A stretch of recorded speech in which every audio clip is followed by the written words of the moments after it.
आज से 6.5 करोड़ साल पहले पृथ्वी कुछ ऐसी दिखाई देती थी।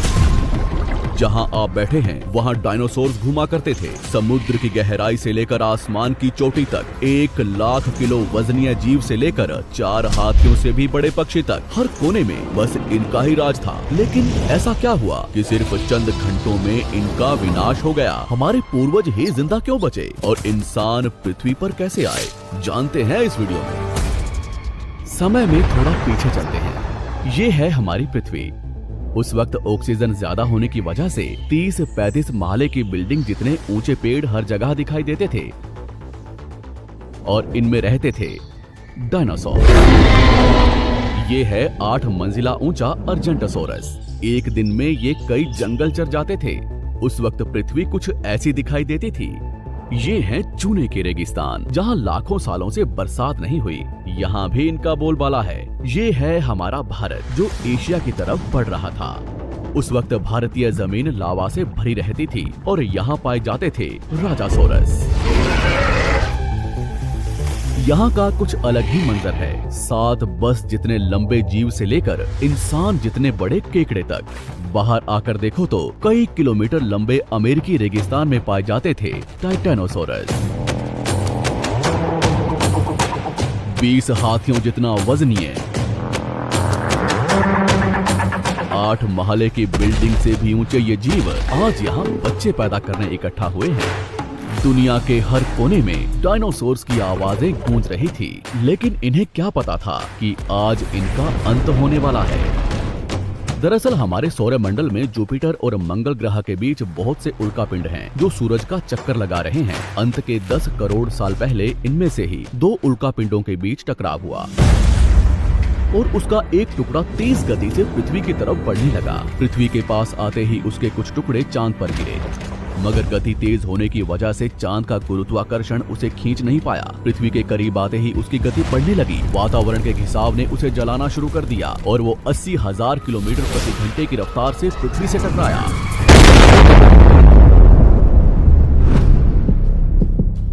यहाँ रात के 1:30 बज रहे थे। टकराने से 4 मिनट पहले पूरी पृथ्वी पर उजाला हो चुका था। इसकी चमक को देख नजदीकी जानवर अंधे हो चुके थे। गिरने से पहले ही वहां का पानी सूख गया। गिरते ही विस्फोट से निकली ऊर्जा आज के 10 करोड़ परमाणु बम के बराबर थी। इससे निकल रही 6000 डिग्री सेल्सियस की गर्मी ने आसपास के जानवरों को तुरंत भाप बनाकर उड़ा दिया। 150 किलोमीटर के दायरे की जमीन अंतरिक्ष तक पहुंच गई और अब तक सिर्फ 5 सेकंड ही बीते हैं।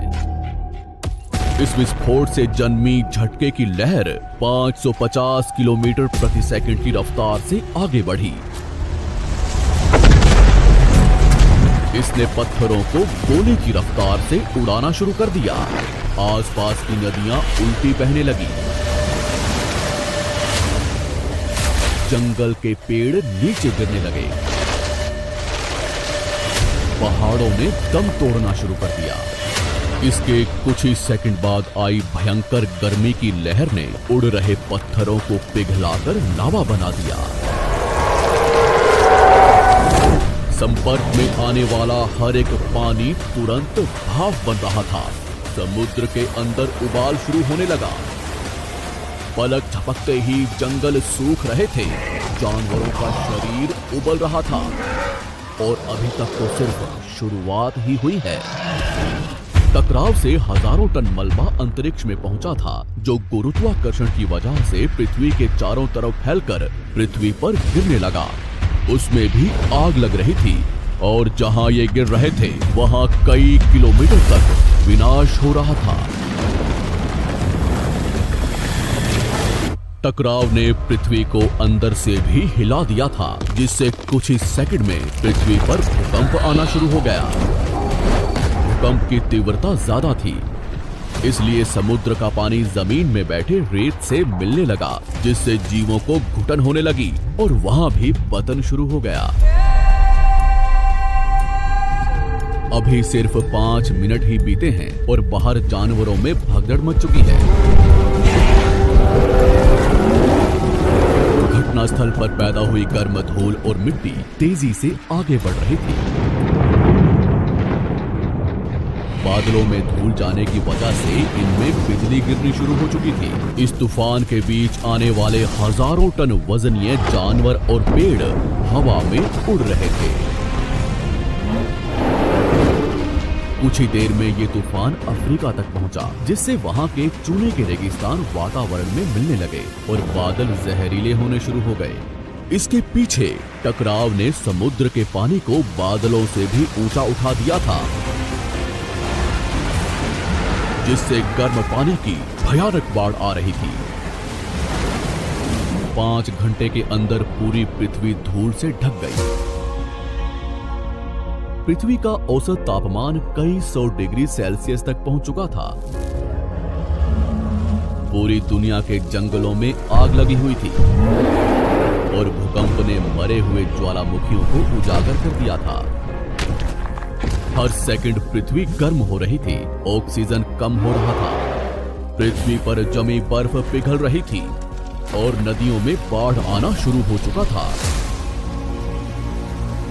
इस महाविनाश के बाद ज्यादातर जमीन में रहने वाले कीड़े मकोड़े और स्तनधारी जीव ही जिंदा बचे थे।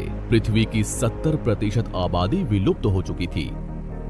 कुछ डायनासोर्स अभी भी जिंदा थे, जो या तो छोटे थे या उन्हें किसी गुफा ने बचा लिया था।